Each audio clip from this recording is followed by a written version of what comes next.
everyone, how's it going? Thanks so much for tuning in. For today's video, I'm proud to present an up-close and personal, in-depth look at the all-new 2016 Lamborghini Huracan Spyder. This is actually a pre-production Italian vehicle that's just one of a handful that's making its way across the United States, going to different dealerships, unveiling events and the like, so we're really lucky to be able to catch it during its brief stay here. A big thanks and shout out to Lamborghini Carolinas of Greensboro, North Carolina for allowing us this opportunity. For more information about their dealership and current inventory, please feel free to check out their website provided in the description box below. As always, this is going to be a detailed, in-depth review of the Huracan Spyder. We'll start it up, show the engine, get exhaust clip, go over the performance data, and show you many of the unique aspects throughout the interior as well as exterior.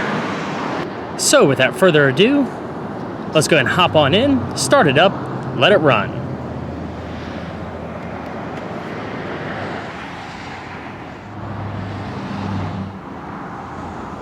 When using the remote to unlock the car, the flush-mounted door handles automatically pop out, similar to the Jaguar F-Types we've looked at recently. You press your thumb and grab the outer end to open. After closing the door, you simply lock it by pressing the handle back flush with the body. This example is finished in blue Cephas, a beautiful pearl effect that looks stunning in person. The Spyder will be available in 11 standard colors along with additional options through the Ad Personam individualization program, including 5 matte variants. Inside, there's 5 trim choices available, including leather Alcantara combinations. Here you'll find a matching Sportivo bicolor interior with blue Cephas and narrow Ade Napa leather.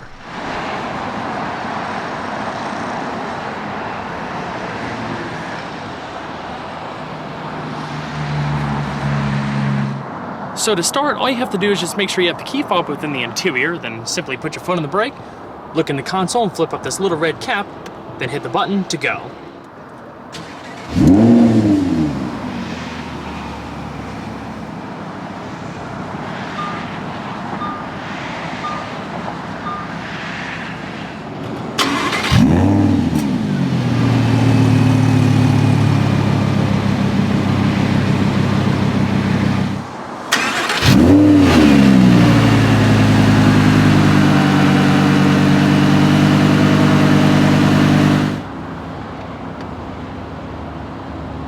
The Huracan features a speed-proportional electro-hydraulic steering system with the option of Lamborghini Dynamic Steering or LDS. The latter offers varying ratios from 9:1 to 17:1 compared to the standard 16.2:1 ratio. Quickening or relaxing the steering is necessary based on speed of travel and which drive mode you have the car set to. At speeds below 31 miles an hour, the steering provides more assistance to aid in low-speed maneuvers. On the other hand, at speeds greater than 62 miles an hour, there's less assistance for more precise maneuvers such as lane changes on the highway. Out on the track, the steering feels wonderful, very responsive and quick. One big change over the Gallardo is the steering wheel itself. It still features a 3-spoke flat-bottom design, but the Huracan's looks and feels more aggressive while incorporating a slew of multifunction controls and various hexagonal cues. Like Ferrari's human-machine interface approach, all of your necessary driving controls have now been relocated from the stalks on the column to being mounted on the steering wheel itself. On the upper spokes, you'll find a toggle lever for the turn signals and high beams to the left, with your wipers and windshield washer to the right. Even though the Gallardo had a much simpler buttonless steering wheel, the Huracan's is far more ergonomic once you get used to it. I love the control placements, all easy to see, no guesswork needed, especially when driving on the track. The change-up also allowed for the use of larger paddle shifters. Drive modes have become a common element to any modern sports car regardless of the price point. Same goes for the Huracan. Its system, dubbed Anima, is composed of 3 modes: Strada, Sport, and Corsa. They're selected via the red toggle switch in the bottom spoke of the steering wheel. Strada is Italian for road and is relatable to a comfort mode or day-to-day default setting. Sport dials things up a bit while opening up the dual-mode exhaust. Corsa, or Race in Italian, tunes the car for the highest levels of performance and handling best experienced on the track. Anima stands for Adaptive Network Intelligent Management and regulates a whole host of systems from transmission programming, engine and throttle response, to the speed of the optional variable ratio steering, stiffness of the optional magnetorological dampers, and settings for the all-wheel drive system. Anima also means soul in Italian, a seemingly appropriate choice as no matter what mode you're in, the car delivers a distinct personality, seamlessly adapting the systems to deliver an impressive level of driver engagement relative to the mode. In Strada, the steering is lighter and gear changes are performed automatically with the end goal of better fuel economy. When equipped with magnetic ride control, the shocks are set to their softest setting while stability control is in full effect. When switching to Sport or Corsa, the steering firms up, the exhaust becomes louder, the shocks firm up, and gears are held longer while in automatic mode. The transmission also feels more responsive with quicker gear changes and rev matching downshifts, accompanied by incredible exhaust crackles. Of course, you have the option of selecting gears manually regardless of the mode, but in Corsa it defaults to manual shifting. The Huracan features a 7-speed dual-clutch automated manual transmission known as Lamborghini Doppia Frizione or LDF. It offers a huge performance and drive quality advantage over the Gallardo's single-clutch 6-speed e-gear automated manual. It's similar in design to the S-tronic gearbox in the Audi R8, albeit slightly modified for Lamborghini's application. LDF is a far more responsive gearbox than its predecessor with quicker shifts and almost zero interruptions in power between gear changes. The transmission supports both full auto and manual shifting via the large but thin paddles mounted to the steering column. To place the car into drive or first gear, you simply pull in the right paddle. Pull both paddles towards you simultaneously to place it in neutral. You can switch between auto and manual by the M button in the center console. P puts the car in park, while reverse is engaged by pulling up on the lever labeled R. There's front and rear parking sensors along with a standard backup camera that shows up in the new reconfigurable 12.3-inch digital instrument cluster. It allows you to go between a full speedometer or tachometer, the infotainment system, or a combination of the two. You go between the display modes by a small bank of buttons to the bottom left of the steering wheel. At the rear, a standard mechanical limited slip differential allows for more fine-tuning of torque transfer and greater traction. Launch control is standard, activated by switching the vehicle into Corsa mode and disabling stability control. Once you do that, press the brake with your left foot and simultaneously hit the accelerator with your right foot. The car will rev and hold around 4,500 RPM, then release the brake while still holding the throttle for maximum takeoff. When starting the car, you can actually do it two different ways to take advantage of the dual-mode exhaust system. The default startup is always in Strada mode. If you want to turn on accessory power by just hitting the starter button without having your foot on the brake, you can select Sport or Corsa to go ahead and open up the exhaust for a louder startup, especially on cold starts. The dual-mode exhaust system features vacuum-actuated bypass valves that keeps the car relatively quiet if you desire. In Strada, it opens automatically at 4,200 RPM, while remaining fully open in both Sport and Corsa modes. I also filmed the 2015 Huracan Coupe with the optional racing exhaust that you can order through Lamborghini's Accessory Originale program if you want to check that out more to compare. The link can be found in the top right hand corner of this video. In general, the car sounds incredible with snarls, crackles, and pops. We'll get more detailed sound clips, including cold starts, later in the video. But first, let's go ahead and start it in Corsa mode so you can compare the Strada start that you heard earlier.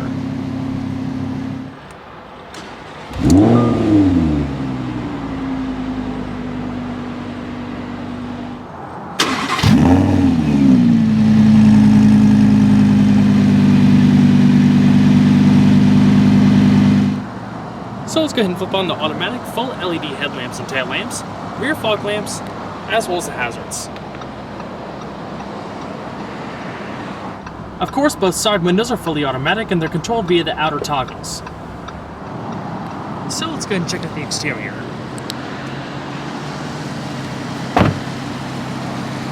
Last year, Lamborghini introduced the all-new, highly anticipated replacement for the Gallardo. With just over 14,000 units produced, it was the highest volume Lamborghini ever, making up about half of the brand's total sales since 1963. It basically opened the doors to a wider spread of clientele with a smaller, more affordable alternative to the Murcielago, first launching back in 2004. With some pretty substantial shoes to fill, its successor had to be much more than an evolution of the Gallardo, but a completely new vehicle to ensure its competitiveness with the next generation of supercars. As in Lamborghini tradition, the Huracan receives its name from a Spanish fighting bull. It translates to Huracán. LP610-4 tells the rest of the story. LP stands for Longitudinale Posteriore, meaning the longitudinal engine is mounted behind the seats just ahead of the rear axle. 610 refers to the car's metric horsepower rating, a 50 horsepower increase over the Gallardo LP560-4. Torque sees a modest bump by 15 pound-feet. 4 refers to 4 driven wheels or all-wheel drive. Lamborghini also recently unveiled the Huracan LP580-2, a rear-wheel drive model with 580 horsepower that should be hitting the streets soon. Where the Huracan in general begins to distinguish itself from the Gallardo is an all-new hybrid chassis that combines aluminum and carbon fiber, unlike the previous aluminum space frame. The Huracan's powertrain has also been significantly upgraded over the Gallardo to create a more well-rounded offering in terms of performance and handling, all while boosting efficiency and fuel economy. Part of the enhancements include the engine's new IDS fuel injection system, otherwise known as Iniezione Diretta Stratificata. It's unique in that it combines both port and direct fuel injection for improved top-end power, economy, and emissions. We'll talk more about the engine in just a bit. Underneath the seductive aluminum and composite bodywork, the Huracan structure is based on Volkswagen Group's latest modular sports car architecture that'll also provide the base for the next generation Audi R8. Unlike the carbon fiber intensive structure of the Aventador, the Huracan is based around aluminum. However, carbon fiber does make its way to key areas such as the central tunnel, B-pillars, part of the side sills, rear bulkhead, and the X-shaped brace over the engine bay. The chassis alone weighs less than 440 pounds while boosting torsional stiffness over the Gallardo by 50% for the coupe and 40% for the Spyder. According to Lamborghini, the Huracan Spyder's dry weight is claimed to be 1,542 kilograms, or 3,399 pounds, which would make it around 265 pounds heavier than the coupe and a little less than 50 pounds heavier than the Gallardo Spyder. The Spyder features a new electro-hydraulic soft top that's both lightweight and high quality. It's available in 3 colors, black, brown, and red, and increases overall vehicle height by a little more than half an inch over the coupe. By a small button in the center console, the top opens in as little as 17 seconds, an action that can be performed at speeds up to 31 miles an hour. It's stowed underneath the tonneau cover behind the seats just ahead of the engine to preserve the car's center of gravity. When down, there's a pair of hidden pop-up safety bars that automatically will deploy in the event of a rollover. One particular element I like is the small electric window between the 2 raised humps. It can be raised or lowered independent of the top. For example, when raised, it works to negate wind buffeting when the top is down. Another example is when the top is up, you can lower it to allow even more sound from the V10 to fill the cabin. McLaren also offers something similar to this on the 650S Spyder. When lowering the top, you'll notice 2 black fins that extend out to create a bridge between the seats and the tonneau cover, continuing the roofline to the rear. As far as the styling, not much has changed in the transition aside from the roofline and rear deck treatment. Lamborghini's latest design language relies heavily on 3D geometric shapes, specifically hexagons. Look carefully and you'll notice this throughout the exterior, including the headlamps, intake grills, front and rear, door handles, side mirrors, and more. It's quite cool in person. Despite receiving a mid-cycle refresh around 2011, the Gallardo's long 10-year production run had made it a bit long in the tooth. The Huracan is a fresh reinterpretation of its predecessor wrapped up in a more modern and advanced package. Even though it may look smaller, it's actually 4.6 inches longer overall and 1 inch wider. Height remains the same. Front track widens by nearly 1.5 inches, while rear track is about 1 inch wider. Wheelbase stretches by 2.3 inches. The silhouette features a notable increase in curves, flowing lines, and body creases to balance out the angles of its predecessor. It doesn't have quite as simple of a look as before, but it's far more elegant and aggressive. Like the Aventador, it's a work of art that still retains that classic Lamborghini look. In the rear, the body details seem to layer upon each other, highlighted by a satin black lower diffuser and massive quad pipes. Like many cars in this segment, it was designed with aerodynamics in mind. The engine intakes sit on top of the rear fenders, and up front there's air-to-water radiators, while the side skirts I believe channel air to various oil coolers. The underbody is completely flat and features sound-absorbing felt lining in key areas. The large diffuser out back works to create downforce and dissipate air along with a fixed spoiler on the tail end. Compared to the Gallardo Spyder, the Huracan improves aerodynamics by 8%, reduces drag by 3%, and boosts downforce by 50% when the roof is closed, leading to improved high-speed stability and a quieter interior environment. This Huracan features a set of 5 twin-spoke asymmetric forged aluminum wheels, one of 2 standard wheel options. They measure 20 by 8.5 inches in front and 20 by 11 inches in the rear, and are wrapped in custom-designed Pirelli P0 tires, 245/30s in front and 305/30s in the rear. They've been tested to hold just over 1 G of lateral acceleration. To balance the high-performing powertrain, the Huracan comes standard with a high-performance braking system consisting of carbon ceramic cross-drilled and internally ventilated discs at each corner. They measure 15 by 1.5 inches in front and 14.2 by 1.3 inches in the rear, clamped down by 6-piston and 4-piston calipers respectively. The calipers can even be had in a variety of colors based on request. With this setup, the car is able to stop from 62 miles an hour in just over 100 feet. Built-in brake cooling ducts in the front fascia and other key areas of the bodywork help manage temperatures. Supporting the Huracan is a fully independent forged aluminum double wishbone suspension front and rear with coil springs and anti-roll bars. Magnetorological adaptive dampers along with the variable ratio steering can be had at an additional cost. Considering the performance, the car rides surprisingly well. The all-wheel drive system for the Huracan in general is a new electronically controlled system that replaces the Gallardo's viscous coupling system.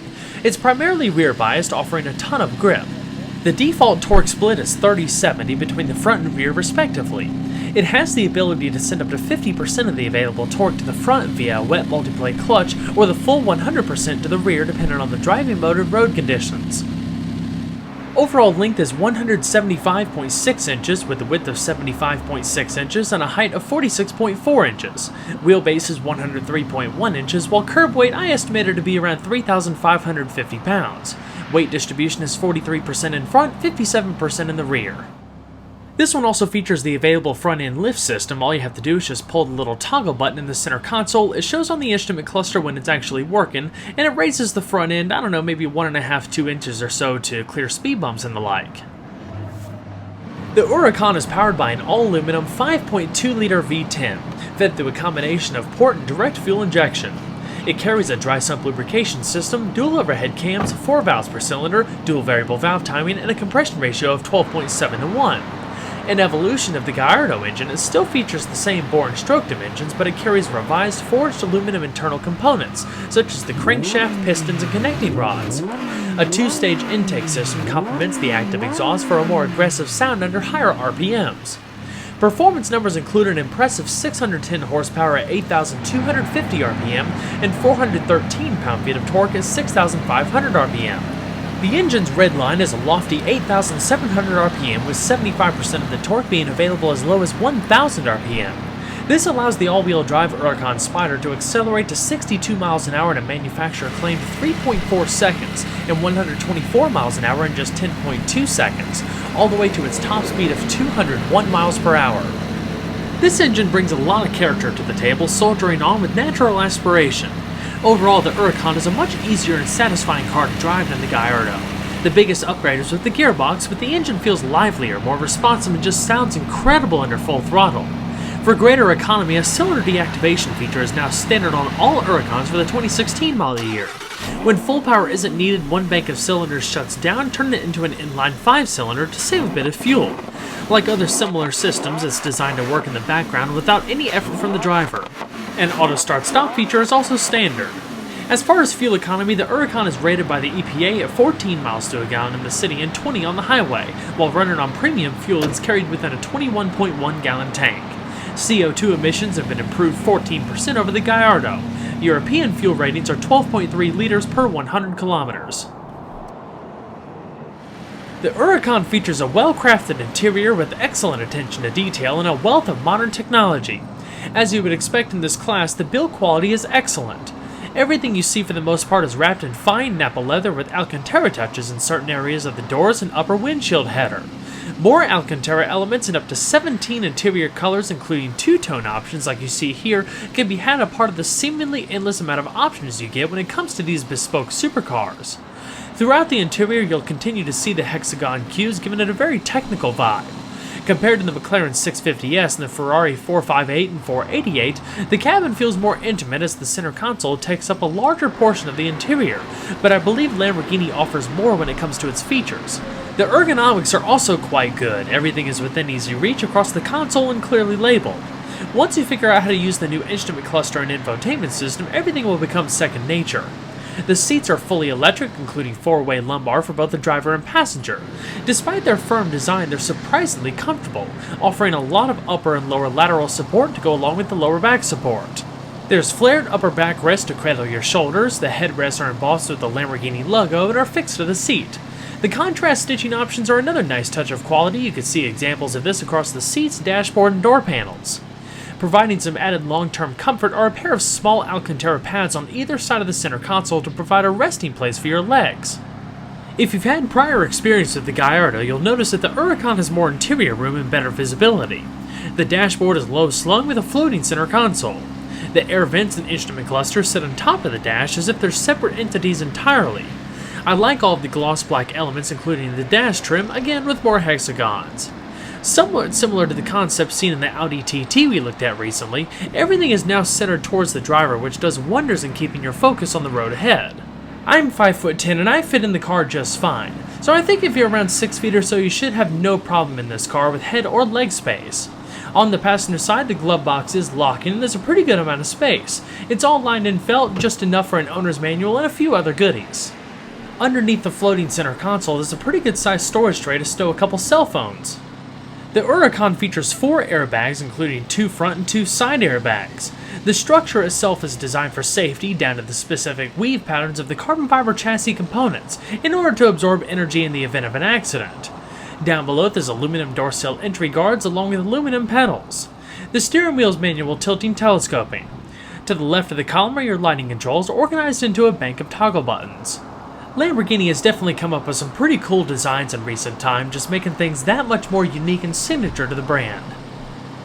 So let's go ahead and see as she sounds and demo the multi-mode exhaust system.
So let's go ahead and shut her up, put the top up, and check out some of the interior features.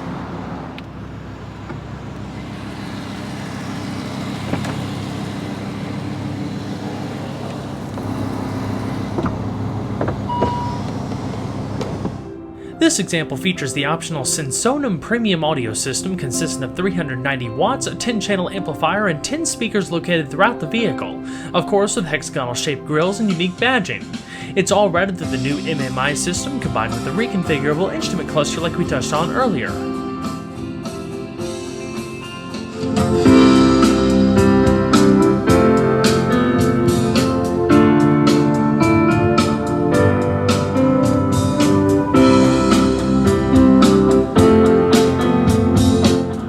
Down in the bottom, there's small quarter windows for better visibility, and in addition to the forward portion of the dash, the entire windshield surround, including the pillars and visors, are all wrapped in Alcantara. The visors are slender and have little vanity mirrors. Up top, there's a manually dimming rearview mirror, LED reading lamps, and 3-position garage home link. So those of you familiar with the Gallardo know that there were 3 analog gauges in the dash for like oil pressure and temperature and the like. The Huracan's gauges are actually located in the center console in a digital screen. Oil pressure, oil temperature, and voltometer. Right behind that is a bank of toggle switches, again similar to the Gallardo but modernized a good bit. There's high gloss, polished silver, it's very pretty in person. You have your power windows on the outer edges, your auto start stop feature, parking sensors, hazards, stability control, and the electric front end lift. Right beneath that is your single-zone electronic automatic climate control system. This is actually pretty cool and very simplistic in the way it's designed. So you have heated seats for both the driver and passenger, different zones, fan speed, obviously temperature is in the middle right there. But what's pretty cool is if you actually select one of the buttons, fan speed for example, it shows up in that digital display. So you have an idea of what's going on. Same thing for the different zones. Push back in the middle to bring it to temperature. Another nice little thoughtful touch for the center console, you have these padded Alcantara portions on either side to provide some padding for your knees. The infotainment system is entirely controlled by this center stack of buttons right here. These are the different main menus you can go through, like the similar Audi-based system and the Gallardo. Obviously this is a lot more modernized as well. You have the quadrant buttons right here for different menus and the like, a rotary wheel in the middle, and you can push down to select an option. Your radio controls are off to the right, radio media like satellite radio, iPod auxiliary, USB integration, hands-free Bluetooth streaming of audio, so like any modern car, there's a lot of flexibility for media. Seek, change track, rewind, fast forward, all that good stuff, as well as your audio settings. Towards the back of the center console, obviously your start-stop button, reverse lever, park, manual, automatic, electronic park and brake, top mechanism, as well as the control for that rear window. In the very back, you have a padded leather center console with a good amount of space lined in felt. There's a 12-volt power outlet, iPod integration, and a small storage net that I believe can store a telephone. Right beneath the rear speaker, there's a CD drive and 2 SD card inputs. So like we talked about earlier, the infotainment system and instrument cluster has been combined into one digital 12.3-inch TFT display. It's pretty awesome, has different modes like this split view right here.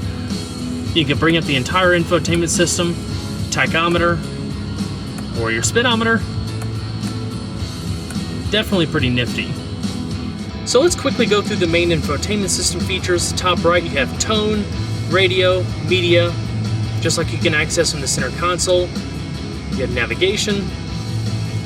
Again, the quadrant buttons, bottom left, destination, settings. You can hit the back button to go to the previous screen.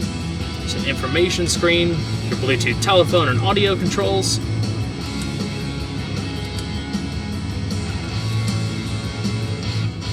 And car.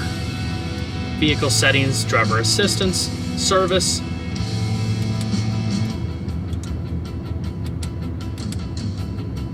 In the main menu in the top right, you have Setup MMI, so personalizable options. Again, this is very similar to any Audi system. And your clock adjust. So I've covered the fixed roof Huracan in a previous video, and we also go through the MMI system, but I just wanted to give you a quick recap so you can see where a lot of the basic features and functionality are located. Obviously there's a lot more detailed features than what I showed just now. It's going to take you a little bit of time to play with it, but just like Audi systems, the MMI or mobile media interface is very simple and well laid out. You'll pick up on it pretty quickly. This is definitely my favorite screen. Everything is expanded out. You can see the outside gauges a little bit more easy and focus primarily on the tachometer. Digital speed readout in the bottom right. Alrighty.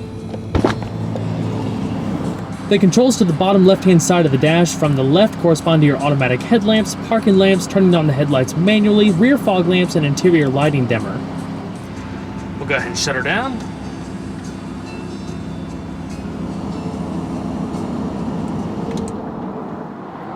Now let's go ahead and pop the boot and check out cargo space.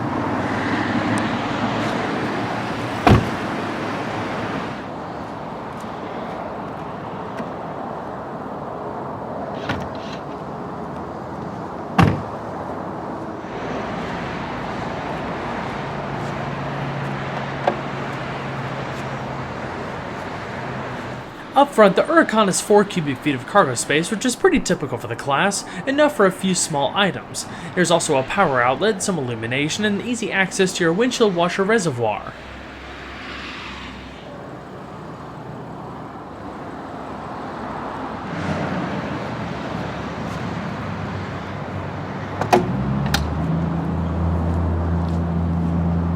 Well everyone, I hope you enjoyed the in-depth look at the 2016 Lamborghini Huracan Spyder. Be sure to stay tuned next time, there's a lot more where that came from. Take care guys.